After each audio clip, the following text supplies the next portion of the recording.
Welcome in to another edition of the Arizona Cardinals Unnamed Fantasy Football Show with you guys, Felipe Corral. To my right, Zach Galia and Kyle Odegard. Fellas, how you feeling? I'm feeling good. You got your first win? Got my first win. I feel good. Zach, 5-1, first place in the league. Kyle, 1-5. So, well, you don't have to talk about the previous 5 weeks. Let's just focus on week 6. And focus on the first 5 were the preseason. That's it. Well, we'll get into the scoreboard right now, but hey, what are you guys looking forward to next week? Anything in specific? Just football. More football. Kyle? I mean, I think you just kind of look at the Cardinals in general, and this is becoming a very fantasy-relevant offense. A lot of guys are scoring points, and you could not say that last year. The Cardinals struggled offensively all year, and I think Kyler Murray leading the way, really coming on strong as a quarterback, even as a rookie. He's a definite fantasy play, and a lot of different guys too. We'll get into all Cardinals fantasy newsworthy notes, but hey, let's move over to the scoreboard for week 6, starting off with Zach Galia's squad. Jones, Suggs, and Harmony beats Lisa Matthews' squad. Slay Matthews 150 to 131.90. Zach, you know what's working for you, bro? I don't know, man. I did the research this year. That always helps. Went to a couple training camps, like really dialed in the draft process. And no, I mean, it just, you pick up a couple hot starts here and there, and it just works out, and you keep riding with them. But it'll be interesting to see how things go moving forward with the Austin Eckler dilemma. But be honest, how much of it has been luck? Since it's fantasy, I would say probably 49% of it is probably luck. Giving myself a little bit of credit, but yeah, I mean, the whole kind of idea of fantasy is just you're going off your gut and who you think is going to magically have a good year. So magically equals luck, don't you think? I think it's about so that. it's more like 80-90% of luck. Probably, I guess. Slay Matthews loses her 5th consecutive game. I feel like her and Kyle are going to switch spots from now on. Yeah. Kyle got his first win. Lisa keeps losing. But the arrow's pointing up for me. That's it. Hey, nothing but positive vibes towards you. Moving on, Murray Up offense loses to Kyler the Curator. Jackson Snipes, 112.76 to 132.80. Jake's Plumber, Kyle, picks up his first win, 114 to 72. Defeats the fantasy rookie, 72.32. Oh, man. Hey, these decimals are killing me. All I needed was the guy to score the least points in our league to finally get a victory. And you just traded away Ezekiel Elliott. Yep, traded Zeke, and now this week I traded Odell Beckham, so I'm reshaping the roster. And we'll get into that. Yeah. Moving on, Show T the Money picks up her first loss of the season, 84.02 to 121.34. 2 Spoons, second consecutive win of the season. And myself, the Fresh Prince of Air Raid. Big numbers there. Man. Defeats the AZCC Dream Team, 149.64 to 83.02. And what can I say? I have the number 1 running back in fantasy, and then I have one of the best wide receivers in Chris Godwin. Bruce Arians, keeping it within the Cardinals family. Moving on to the top 10 players of the week, starting off with Stefon Diggs. I think he was like crying wolf for like the past 3 weeks, like throw me the ball, basically begging Kirk Cousins to throw the ball. He got his attention, and he puts up one of the best fantasy performances of his career. Puts up 43.50.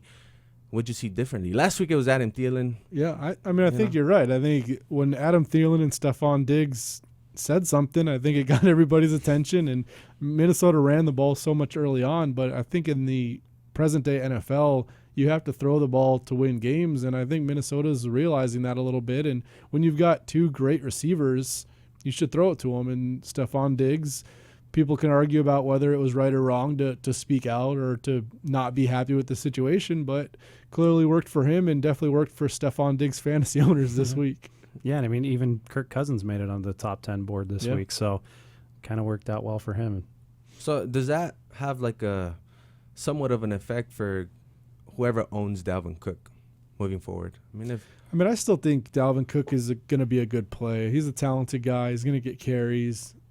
Who knows week to week, but if you got Dalvin Cook, I think you're still rolling with him for sure. Yeah, I don't see any reason why he would ever find your bench unless obviously he's out. But yeah, Dalvin Cook, the way that their offense is kind of focused, you hope that Thielen and Diggs will kind of get theirs, but I think Dalvin Cook is still kind of the focus.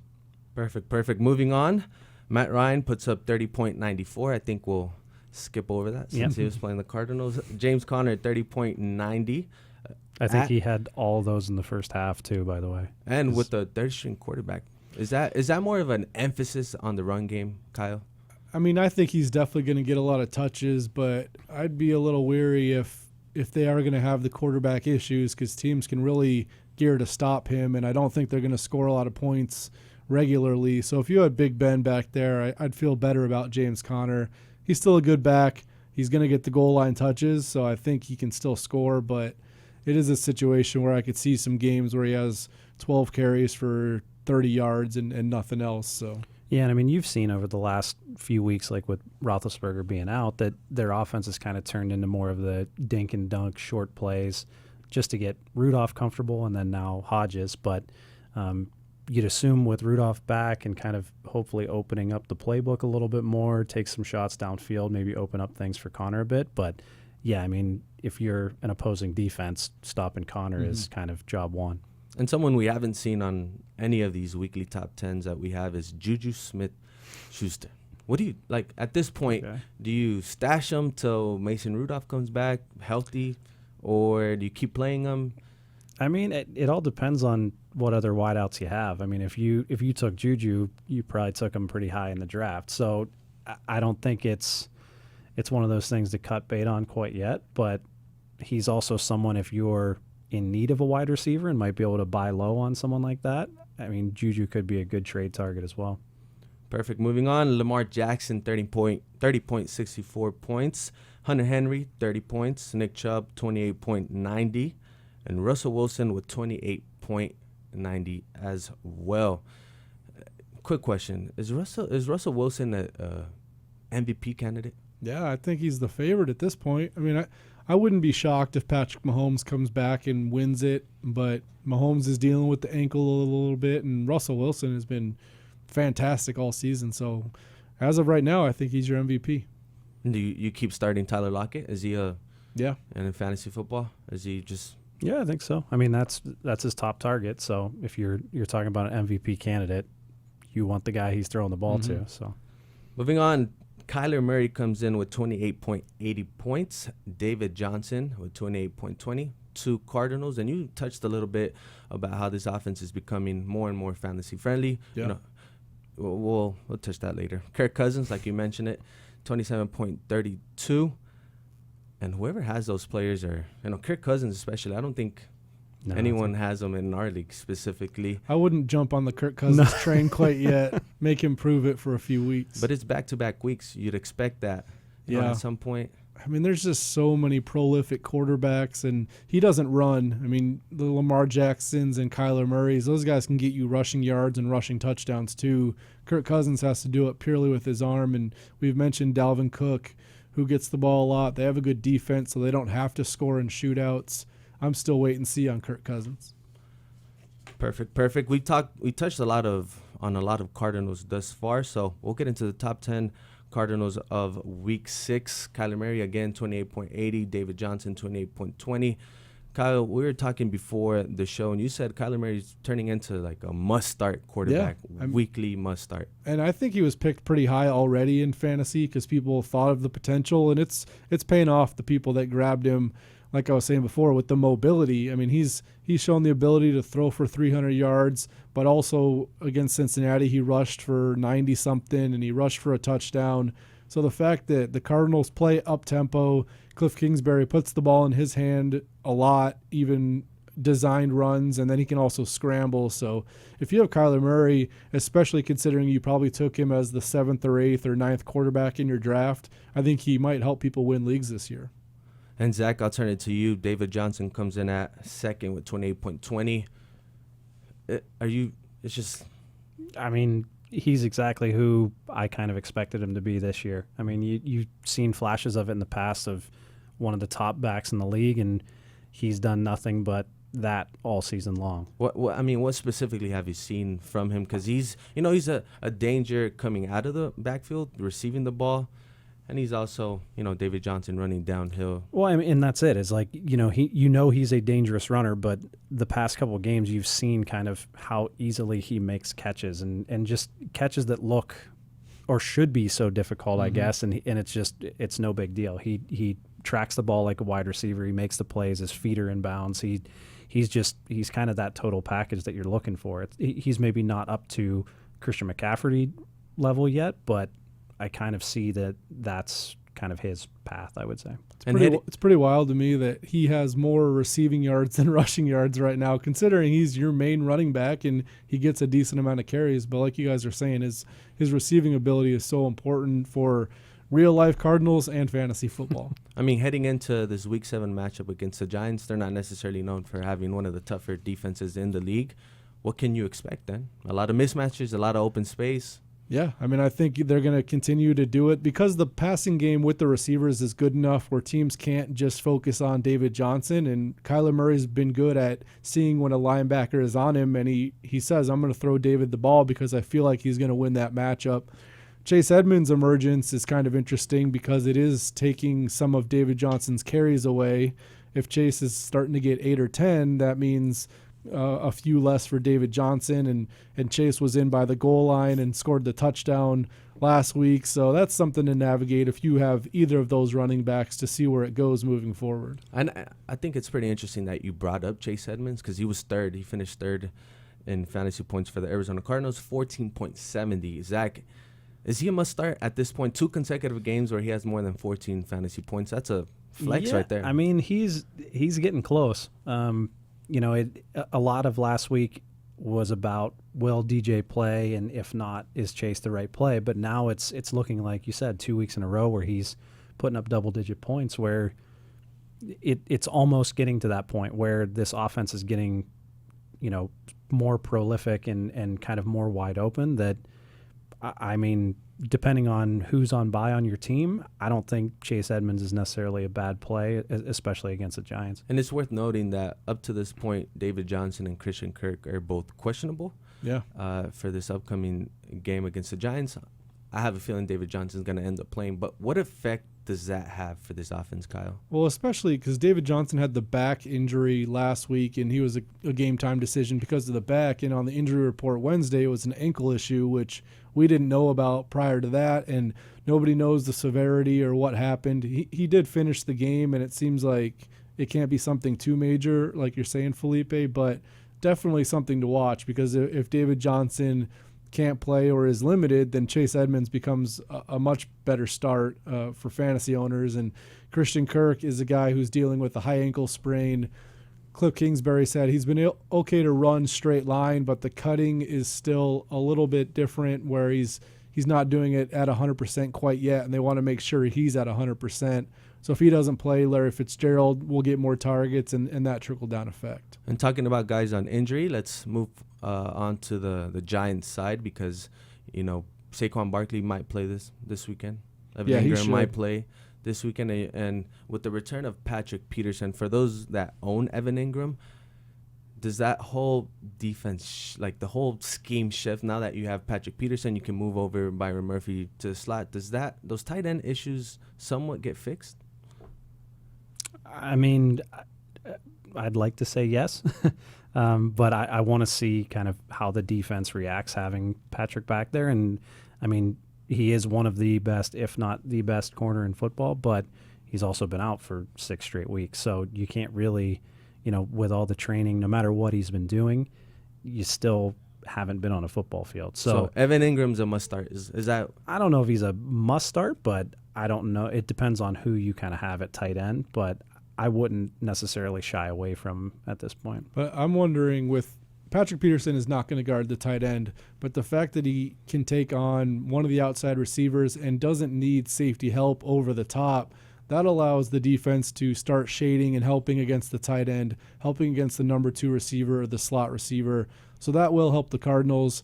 I think, like Zach is saying, that the Cardinals' defense has struggled so badly against the pass that they're going to have to prove it. And just getting Patrick back doesn't necessarily mean you're going to turn into a lockdown defense, but getting an elite cornerback back on the field is a big deal, and it could help everybody on defense. Perfect. Moving on, Larry Fitzgerald had 12.90 points. Max Williams, 12.40. Zane Gonzalez, 10 points. He's one of the leading fantasy kickers right now. That's my guy. Keyshawn Johnson, 3.40.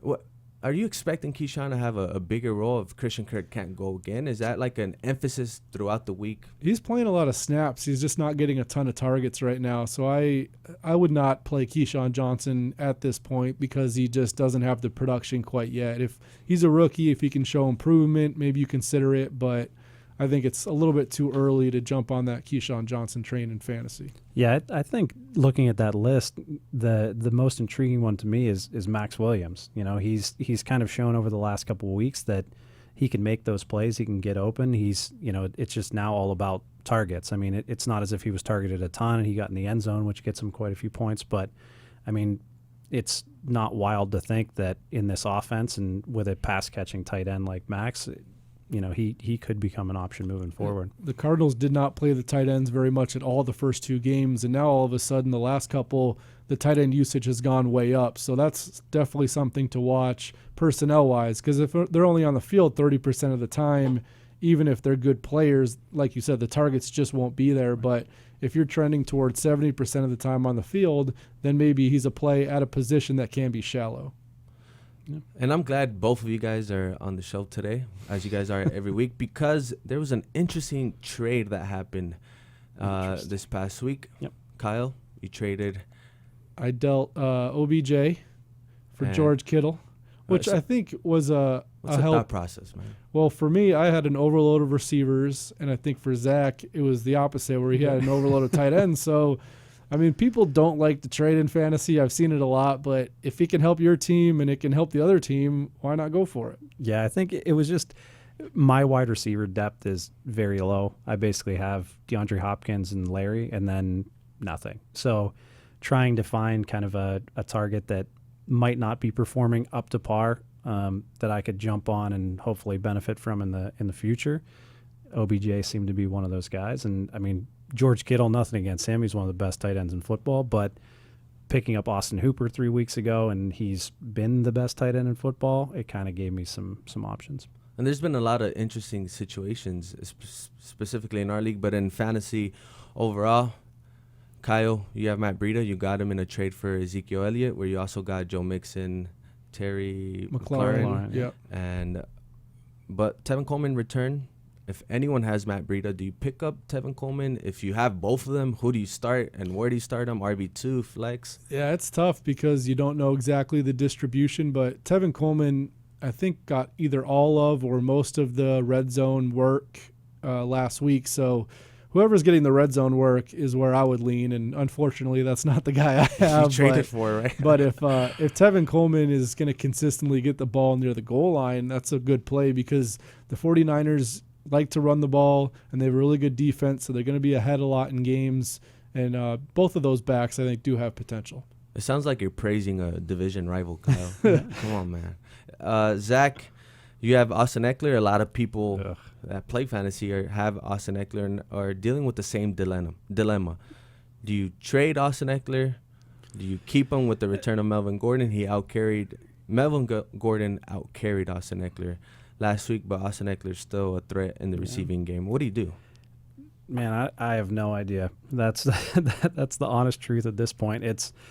I still feel like it's a little bit too early to kind of cut bait on him, unless you did so early in the season and flipped him for someone really good that's going to be available all year. But it was a little disappointing, especially last week where they got down early. You'd assume the pass catching back and Austin Eckler would get a little bit more work.